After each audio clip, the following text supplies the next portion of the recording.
මං අද කියන්න යන්නේ ඔයාලා ගොඩක් දෙනෙක් මගෙන් ඉල්ලපු වීඩියෝ එකක්.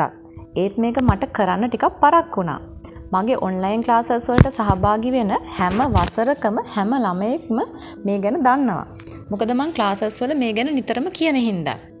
ඒක නිසා මම මේ වීඩියෝ එක කරන්නෙම මගේ YouTube එකත් එක්ක එකතු වෙලා ඉන්න ඔයාලා වෙනුවෙන්. කොහොමද ඔයාලා ඔන්ලයින් ක්ලාස් එකකට හරි විදිහට මුණ දෙන්නේ? මෙහෙම හිතන්න. ඔයාලට ඔන්ලයින් ක්ලාස් එක තියෙන්නේ උදේ 10ට. එහෙනම් ඔයාලා උදේ 9:30 වෙනකොට ලෑස්ති වෙලා ක්ලාස් එකට සහභාගී වෙන මේසේ පුටුව ළඟට ගිහින් වාඩි වෙන්න. ඔයාලට ගේ ඇතුළට සිග්නල් මදි නම් එළියේ සිග්නල් තියෙන තැනකට මේසෙයි පුටුවයි දාගන්න. හරි. දැන් ඔයා පුටුව උඩ වාඩි වෙලා ඉන්නේ. දැන් අපි බලමු මේසේ උඩ තියෙන්න ඕන මොනවද කියලා. ඔයා ක්ලාස් එක කරන්නේ ලැප් එකෙන් නම් ඒක මේසේ උඩින් තියාගන්න එක ප්‍රශ්නයක් නෙමෙයි. ඒත් ඔයා ෆෝන් එකෙන් යනවා නම් ෆෝන් එක තියන්න මෙන්න මේ වගේ පොඩි ස්ටෑන්ඩ් එකක් පාවිච්චි කරන්න පුළුවන්. එහෙමත් නැත්නම් ඔයාට පුළුවන් ඒ වගේ ස්ටෑන්ඩ් එකක් හදාගන්න. ඊළඟට ඩේටා කාඩ් එක. ඩේටා කාඩ් එක ඉවර වෙයි වගේ හිතෙනවා නම් ඒකටත් ලෑස්ති වෙලා ඉන්න. Zoom එකෙන් ක්ලාස් වලට ජොයින් වෙන්න පැකේජ් තියෙනවනේ.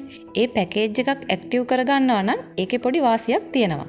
ඔයා ඒ ඇක්ටිව් කරපු පැකේජ් එක ඉවරද නැද්ද කියන එකත් ක්ලාස් එක පටන් ගන්න කලින් බලන්න පුරුදු වෙන්න. හරි, දැන් හිතන්න ඔයාගේ ඔන්ලයින් ක්ලාස් එක විද්‍යාව කියලා. එහෙනම් විද්‍යාව ලියන පොත, අච්චු පොත, විද්‍යාවට අදාළ පාස් පේපර්ස් ඒ හැම එකක්ම මේසෙ උඩ තියෙන්න ඕන. ගණන් ක්ලාස් එකක් නම් කටු වැඩ කරන්න කොළ ටිකක් තියාගන්න. ඊළඟ වැදගත්ම දේ තමයි වතුර බෝතලයක්. මොකද අපිට කාලය ගොඩක් වටිනවා. ඔන්ලයින් ක්ලාස් එකක් තියෙන පැය දෙකක් වගේනේ. ඒ වෙලාවේදී එහෙ මෙහෙ යන්න ගියොත් ඔයාට ක්ලාස් එකට අවධානය දෙන්න බැරි වෙනවා. මෙන්න මේ මං කියපු දේවල් විතරක් මේසෙ උඩ තියාගන්න පුළුවන් නම් හොඳයි. ඊළඟට කරන්න ඕන විශේෂම දේ තමයි ඔයාගේ ලියන පොත පෙරලලා ගිය සතියේ උගන්වපු දේවල් බලන එක. ඒවා කියව ගත්තාම ඔයාට ඒ ගැන අවබෝධයක් තිබ්බහම ක්ලාස් එකේ ඉන්න ආස හිතෙනවා.